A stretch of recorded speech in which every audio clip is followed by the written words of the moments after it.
Pak Menteri.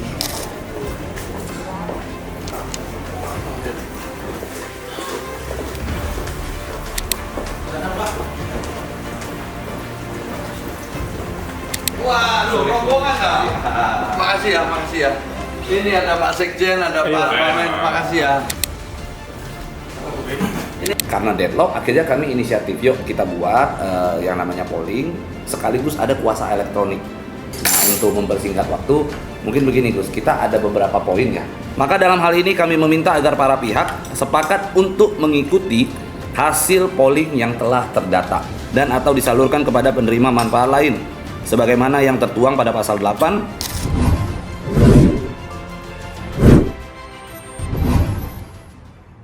Terima kasih nih. Siap, terima kasih kita diterima di sini. Oh ya harus dong. Ini juga kantornya Pak Pablo juga. Ya, jadi pertama-tama kami ingin menegaskan dulu bahwa kami ini saat ini memang berada di tengah-tengah dari isu yang beredar ini. Kami bingung juga karena ini simpang siur kan terkait dengan pemerintahan ini seperti apa, keinginan dari kedua belah pihak ini seperti apa. Kami berusaha untuk tetap tidak berpihak. Kemarin kita juga sempat komunikasi dengan Densu, saya juga komunikasi dengan Novi, Heri.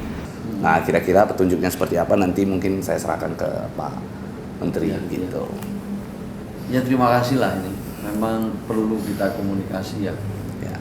Saya, Pak Wamen, Pak Sekjen, Pak Fuji dan teman-teman di sini semua ingin apa yang sekarang ini terjadi ada pelajaran yang ke depan tidak hanya buat kita tapi buat masyarakat luas lebih memahami dan mengerti aturan-aturan yang ada ketika mengumpulkan donasi. Ya. Itu yang kita inginkan. Karena terus terang memang belum semua tahu, belum semua ngerti juga gitu bahwa pengumpulan donasi itu harus melalui proses yang diurus oleh badan hukum. Jadi tidak boleh perorangan, harus yayasan atau apapun yang berbadan hukum. Setelah itu kalau pengumpulan donasinya itu hanya tingkat kabupaten atau kota, cukup bupati, wali kota. Kalau antar kabupaten kota, provinsi. Kalau lintas provinsi harus Kementerian Sosial, meskipun harus dapat rekomendasi juga dari bawah. Itu pun dengan peruntukan yang jelas. Untuk apa mengumpulkan ini? Untuk bencana, untuk membantu, atau untuk membantu orang, pihak-pihak tertentu atau seperti apa. Dicantumkan di situ. Kalau sudah terkumpul, itu jika mendapat donasi lebih dari 500 juta, harus diaudit oleh akuntan publik. Kalau 500 ke bawah, itu cukup intern badan hukum tersebut. Jangka waktunya 3 bulan. Jadi setiap bulan diperbaiki, setiap bulan ini. Jadi kalau kita lihat dana Kompas Kemanusiaan itu, terus SCTV, apa itu, peduli kasih dan lain sebagainya, itu kerjasamanya atau izinnya dengan kami. Itu banyak lagi yang lain, tidak hanya minta izin, bahkan di dalam penyalurannya kadang-kadang bekerja sama dengan kita. Ya, tapi pada dasarnya hak penyaluran itu berada pada badan hukum yang mengajukan. Ini yang tidak disadari, ini yang kami terus terang mungkin perlu ke depan ini sosialisasi lebih keras lagi supaya masyarakat tahu. Tidak hanya itu sebenarnya, termasuk door prize itu. Door prize itu ada ketentuannya lagi. Jadi setiap kegiatan-kegiatan perusahaan ataupun swasta yang menyelenggarakan door prize atau undian, ya, door prize atau undian itu 10% harus diserahkan ke Kementerian Sosial. Itu juga ada lagi itu. Jadi ada aturan-aturan yang kita memang perlu sosialisasi ke masyarakat, dan kita butuh bantuan gitu. Tidak oleh kalangan media tapi juga pemangku kepentingan yang lain termasuk para pengacara, para penegak hukum dan lain-lain, itu supaya masyarakat lebih mengerti, karena hasil yang kita dapat itu pun nanti kita kembalikan ke masyarakat untuk kepentingan rumah tidak layak huni, untuk membantu saudara-saudara kita yang mungkin memerlukan pengobatan tetapi tidak bisa dibiayai oleh BPJS gitu, dengan penyakit-penyakit khusus. Jadi kembali ke sana semua. Nah, saya senang juga Mas Pablo misalnya mengadvokasi para donatur. Itu boleh juga, karena donatur juga punya hak untuk mengetahui digunakan untuk apa gitu.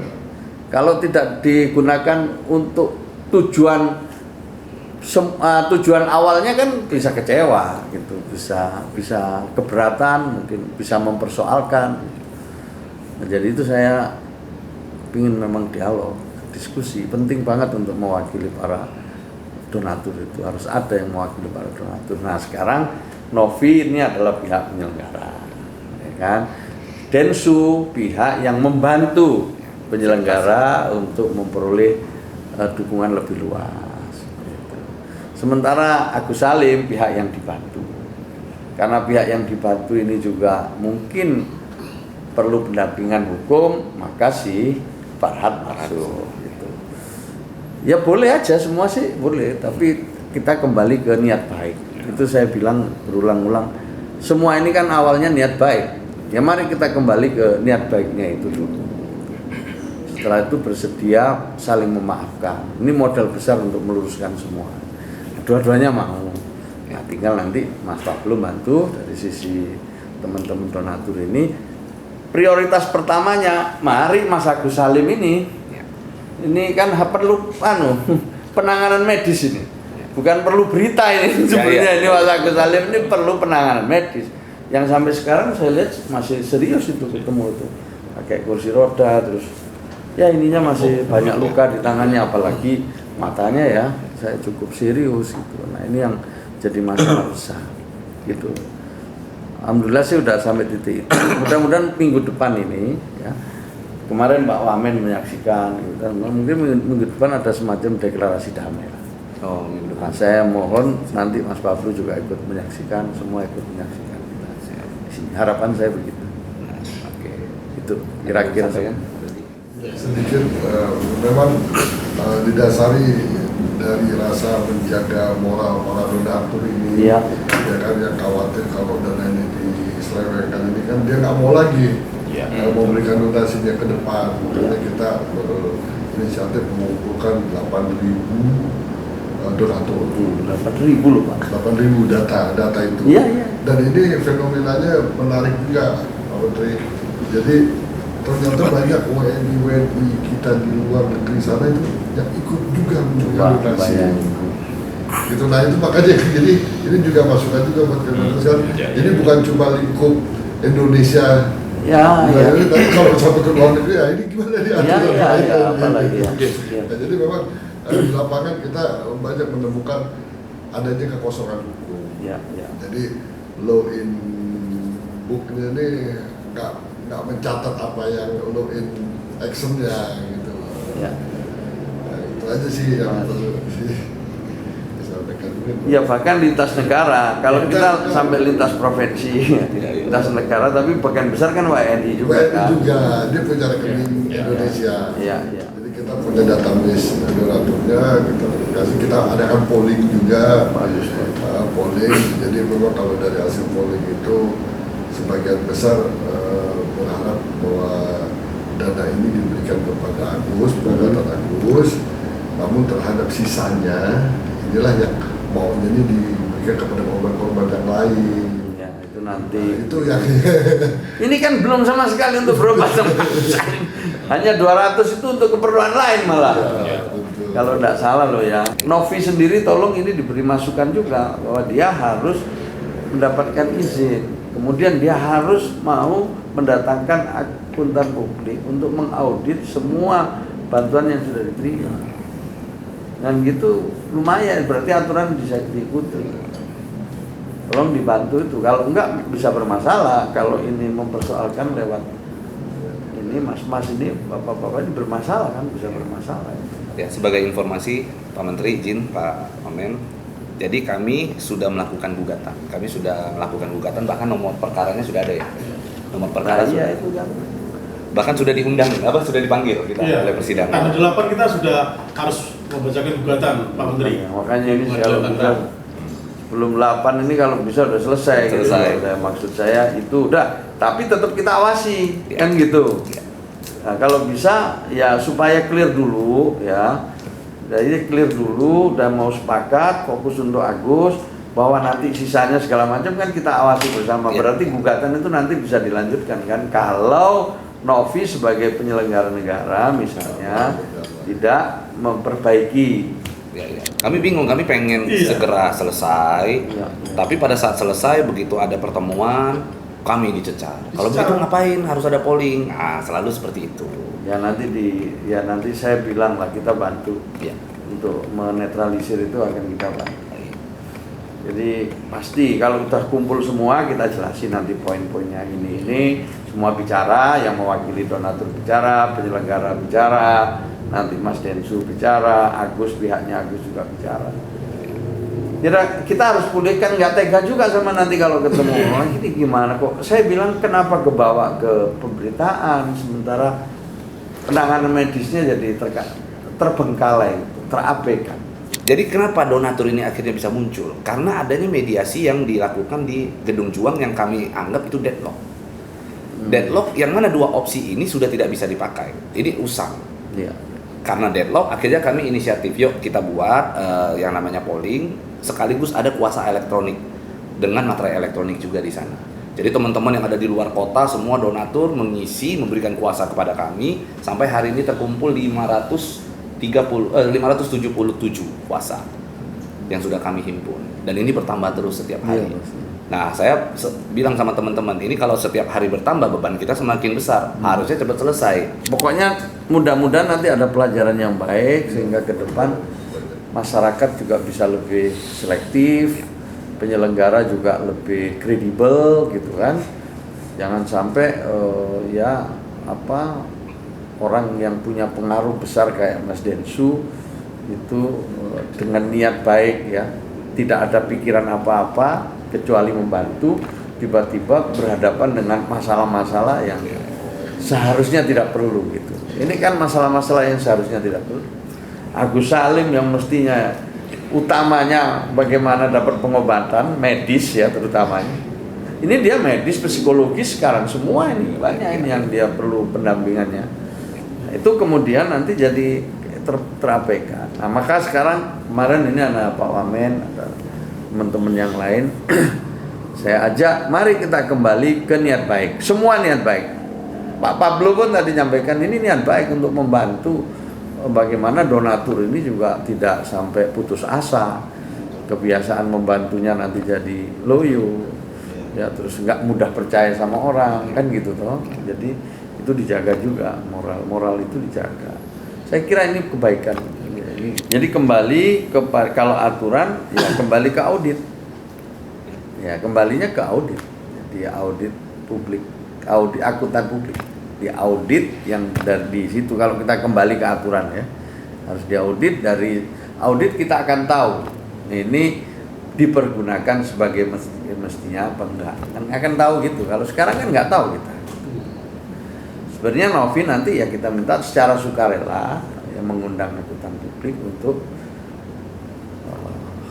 memberikan penjelasan baik kepada Kementerian Sosial maupun kepada masyarakat luas termasuk khususnya para donatur. Kalau kita kembali ke aturan. Pertama-tama itu soal kredibilitas. Kredibilitasnya yang saya ajak kok, saya minta tolong dikasih tahu. Saya bilang penyelenggara saya Mas Densu. Mas Densu ini sebenarnya kan cuma membantu dia. Fasilitator lah dia. Cuma membantu penyelenggara aja supaya dia karena pengaruhnya banyak yang mau membantu. Maka itu saya tetap ini minta dukungan, ya, minta bantuan dari Mas Pablo dan teman-teman ini. Mari kita cari titik temu. Setelah itu ke depan kita perbaiki. Nah, saya harus ketemu Novi lagi, kasih tahu untuk diperbaiki prosedurnya. Ya memang sekarang ini kan ada persoalan juga di kami. Kalau ini sudah jalan gitu, apakah kita bisa memberikan izin gitu di tengah-tengah. Ya, itu kan ini kan juga maka saya langsung potong tadi mungkin ke yang akuntan publiknya itu. Karena wajib kalau itu. Yang di atas 500 juta harus akuntan publik. Nah, di situ itu nanti titiknya itu. Kalau nggak diperbaiki itu bisa ya merugikan penyelenggara menurut saya. Menurut sampean sekarang ini kan ngawasi semua, tidak hanya itu orang lain juga. Kembali ke situ nanti. Nah, untuk mempersingkat waktu, mungkin begini Gus, kita ada beberapa poin ya yang kemarin ya. Yang poin yang sempat kita kirimkan ke Densu. Kami datang kemarin juga ingin meminta petunjuk dari Pak Menteri dan Pak Wamen dan bapak-bapak pejabat yang ada di sini. Kira-kira poin-poin yang kami buat ini relevan nggak untuk digunakan dalam perdamaian? Ya, coba. Ya, mohon izin saya coba baca ya. Yang pertama, ini adalah usulan kesepakatan perdamaian konflik donasi antara Agus Salim dan Pratiwi Novianti.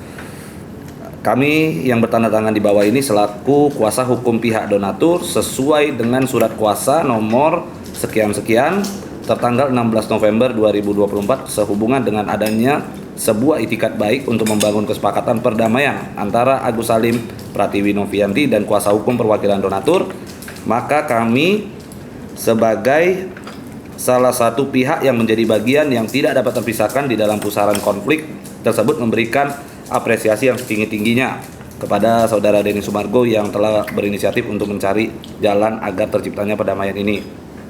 Dalam kesempatan ini pula dapat kami sampaikan hal-hal yang menjadi poin-poin dalam kesepakatan perdamaian yang dimaksud antara lain sebagai berikut. Bahwa dikarenakan adanya ungkapan-ungkapan Saudara selaku kuasa hukum dari Saudara Agus Salim yang menyebut bahwa polling aspirasi donatur pada situs www.suaraku.co.id merupakan polling rekayasa. Akan tetapi pada faktanya polling tersebut dibuat oleh PT Reben Multimedia Internasional yang telah diawasi oleh Kementerian Komunikasi dan Informasi dan Informatika Republik Indonesia melalui tanda daftar penyelenggara sistem elektronik nomor sekian-sekian-sekian dan telah adanya 576 eksemplar surat kuasa khusus yang ditandatangani baik secara elektronik dan tanda tangan basah. Maka kami meminta saudara agar mencabut ungkapan-ungkapan yang dimaksud dan menyampaikan permintaan maaf secara terbuka terkait ungkapan yang dimaksud.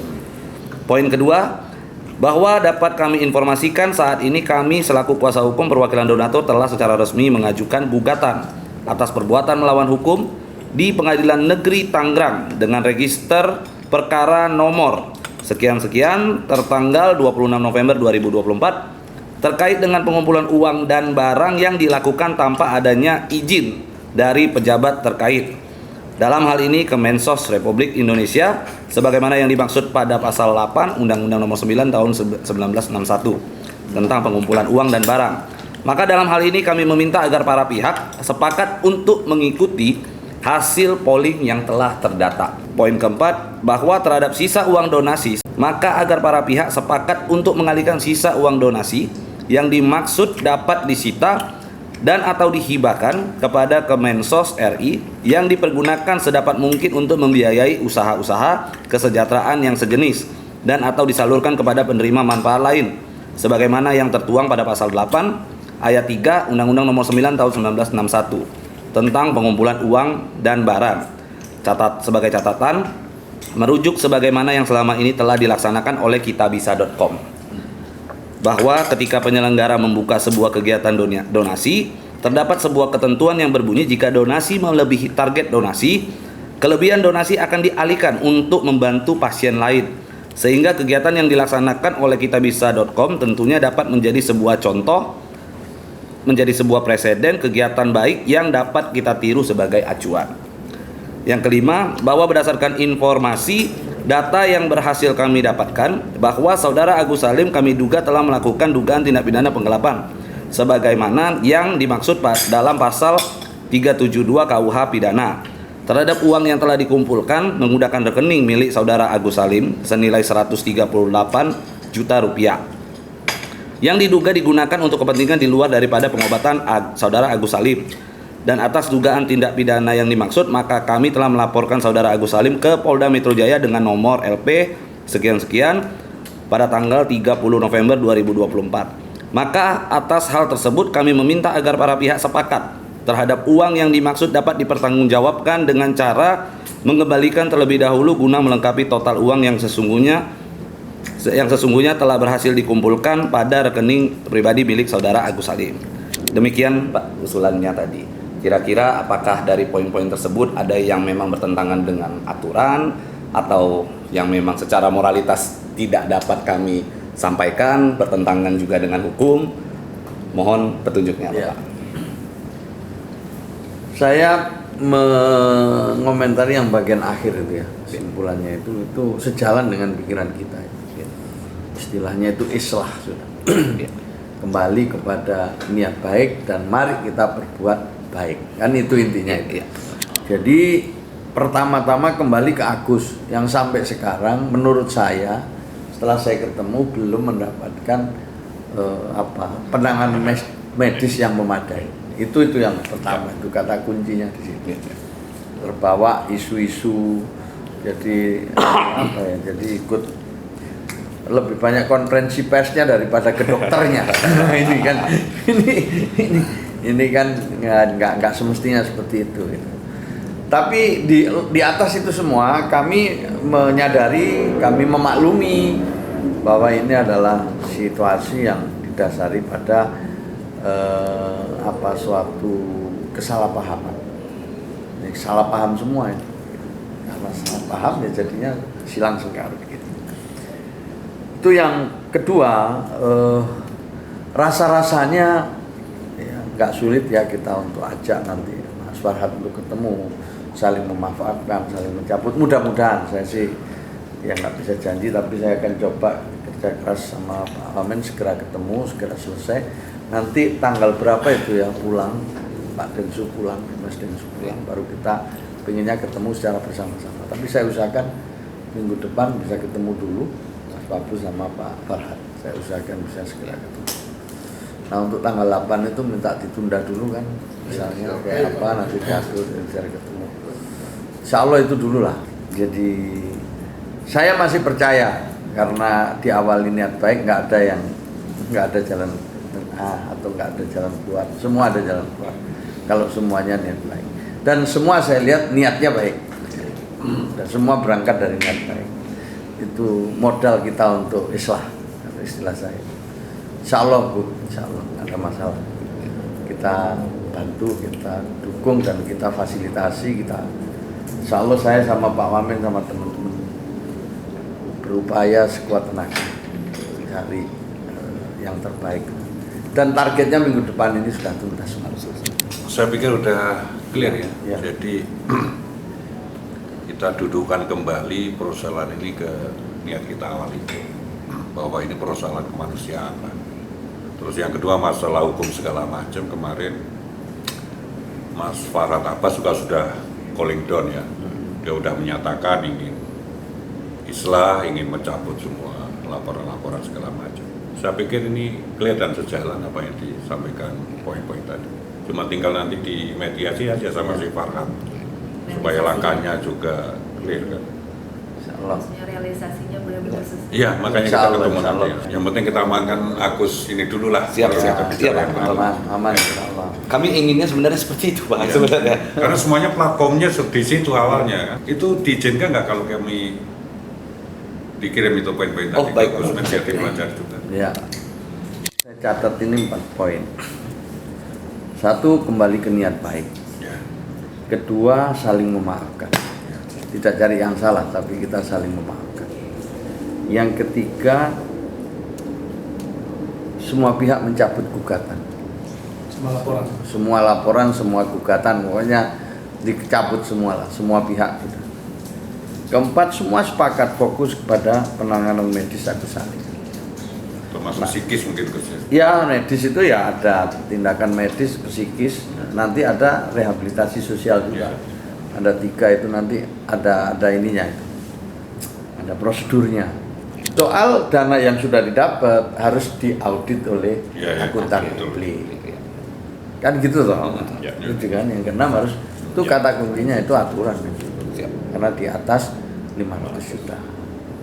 Itu Permensesnya begitu. Di undang-undang nggak ada, tapi di peraturan Menteri Sosial ada. Udah baca belum? Udah. Nah, kan enak toh. Jadi nanti solusinya ya akuntan publik itu aja. Nah kalau nggak mau di audit kan ya repot. Enggak, insya Allah mau lah. Itu aja. Itu ya, setuju ya? Setuju Pak. Nanti kita udah catat kok semua Pak. Nanti kita bisa nih buat yayasan sendiri nih. Sangat bisa. Siap. Makanya caranya mudah, sangat bisa. Dan Ayolah, untuk bikin yayasan juga apa-apa, bisa. asal izin ke kan Kemensos habis itu kita nggak minta apa-apa juga. Kita cuma kerjasama. Kalau mau ini ada orang butuh, silakan sih. Ini ada orang, kita nggak mau, kita nggak mau juga mau ikut-ikut, nggak boleh juga kita ikut-ikut. Kita sama SCTV sama yang lain-lain banyak. Besok ini kita mau operasi katarak, mau operasi apa ya dibiayai sendiri. Kita cuma menyiapkan sasaran. Ya itu ada aturannya, silakan. Main repot-repot. Jadi selama ini memang istri saya jauh sebelum berita Novi Agus ini, istri saya seneng tuh Pak. Ada pedagang, dia bagiin apa segala macam. Tapi semua dari uang pribadi tanpa menggalang dana sepeser. Apa kalau itu kami selalu lakukan. Nah kita lihat sekarang ini terjadi, wah kalau kita sendiri yang ngeluarin, kadang-kadang kan sekuat apa gitu Pak kita pikirkan sekuat apa. Ya, boleh juga itu suatu saat nanti kita bisa namanya niatan baik ya, kita bisa buat yayasan dan lain-lain. Ya silakan, tadi Sedensu juga saya bilang bikin aja, yang penting dipertanggungjawabkan. Betul. Malah kalau bagus ya bagus, operasional nggak ngambil dari donasi, diambil di donasi operasionalnya dibiayai sendiri. Dan izin harus lengkap dan detail ya, izinnya harus lengkap dan detail. Iya, setiap donasi yang dibuka itu harus mencantumkan tujuan. Peruntukannya. Ya, untuk peruntukannya untuk apa? Dan setiap 3 bulan harus dilaporkan. Oke, jadi beda peruntukan, beda izin. Izinnya berarti izin lagi. Yang izinnya misalnya sekarang mau bantu Agus Salim, besok mau bantu ini beda itu. Lagi. Tapi yayasannya boleh tetap. Setiap 3 bulan kan harus dievaluasi. Spesifik gitu ya. Harus spesifik. Ya, tapi juga kalau misalnya ada yayasan yang kemanusiaan, untuk apa aja ini kemanusiaan kan ditujukan macam-macam gitu kan bisa untuk orang yang dengan penyakit khusus, untuk bencana, untuk apa boleh dijadikan satu. Tapi tetap setiap 3 bulan juga harus laporan. Diperpanjang seperti itu ya. Iya, diperpanjang laporan karena kita memberikan izinnya setiap 3 bulan. Pengen sih saya bikin kayak Kita Bisa gitu Gus. Ya kita bisa, bagus sekali tuh. Makin banyak yang bikin kan, kita ini negara paling dermawan gimana? Semakin banyak orang yang membantu orang yang membutuhkan kan semakin bagus. Gotong royong negara kita mau gimana lagi? Jadi 6 ini Novi ini tolong didampingi juga, diberi masukan yang baik, niatnya juga baik. Siap. Apalagi Novi itu banyak aktivitasnya gitu. Dia karena banyak namanya orang yang belum jarang permasalahan hukum begitu, bukan orang hukum pula, dapat masukan kiri kanan goyang. Jadi semua ditampung, saking banyaknya mumet ini orang, kasihan juga. Iya, gitu. Dia dibimbing nanti. Iyalah untuk kita selesaikan lah. Dan ini biar jadi inspirasi juga. Informasi, inspirasi dan sekaligus sosialisasi, aturan, edukasi juga. Banyak ini pelajaran ini yang bisa kita. Kementerian Sosial juga menyadari kekurangannya, mungkin kita kurang sosialisasi, kurang apa. Yang ke depan perlu kerjasama. Ya. Kalau pengurusan izin itu berapa lama? Nggak lama, nanti domisilinya di mana? Nah, misalnya di Kabupaten Tangerang, ya ke Tangerang dulu, ke Dinsos Tangerang, terus nanti naik ke provinsi baru ke sini. Karena pasti yang disasar kan lintas provinsi. Jadi harus dari bawah juga. Nggak lama. Kalau ombudsman itu memberi batas waktu 14 hari. Kalau ternyata yang lebih Bisa langsung naik. Di sini bisa langsung jadi, ke depan begitu. Oke. Pakai Tapi aplikasi. ini lagi kita mau atur. Jadi yang di daerah yang belum. Kalau di Kementerian Sosial sudah 14 hari. berarti sudah online juga. Udah, di sini udah online. Nanti masuk aja langsung online ke sini, pasti dibimbing. Kamu minta rekomendasi ke sana ke sini, dibimbing nanti. Percayalah ini, soalnya sekarang kabinetnya Pak Prabowo ini harus cepat tuntas. Iya, cepat tanggap. dan dinilai kan. Kita ini semua pemerintah daerah sebenarnya dinilai. Kementerian Sosial juga dinilai seberapa lama dia melayani masyarakat gitu. Kalau kita ada semua, ombudsman kan juga ngawasi. Ada pengaduannya juga ya? Ada dong.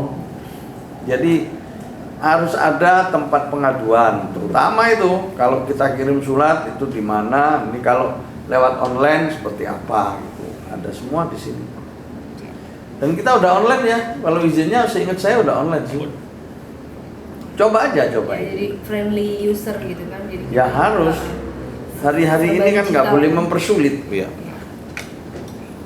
Memang daerah yang belum, maka saya mau perbaiki aturannya ini untuk waktu pengurusan jangka waktunya berapa. Kalau izin itu yang penting syaratnya jelas, ya kan? Waktunya jelas. Kalau memang ada biaya, biayanya jelas. Kalau nggak ada, ya nggak usah. Nah sekarang ini umumnya udah nggak ada biaya. Kalau dulu gitu, penting itu biayanya jelas, dicantumkan di situ, syarat-syaratnya jelas, waktu keluar izinnya jelas.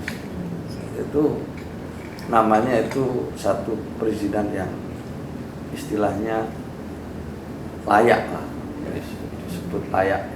Kalau enggak ya enggak layak. Enggak mau jangka waktunya enggak jelas, ininya enggak jelas. Bisa 10 hari, bisa 30 hari, bisa 40 hari. Kalau sekarang kita ini maksimal 14 hari. Ya. Kalau lambat tinggal. Tapi kalau bisa kita sehari selesai. Ya, Kalau selesai bisa hari cepat, selesai. kenapa harus lambat? Iya, sehari selesai. Pelayanan sehari selesai. Gak ada yang susah sekarang. Kalau susah malah ketahuan sekarang. Masyarakat juga udah kritis tau. Udah teknologi tinggal Pak Menteri, Pak Presiden kan bisa ngomong gitu sekarang ini semua Pak. Sekarang dimension semua. Iya, dimension ini saya udah izin ini. Amin. Itu ya. Siap. Saya mohon maaf kalau ada kurang-kurangnya. Siap. Terima kasih. Terima kasih, Pak.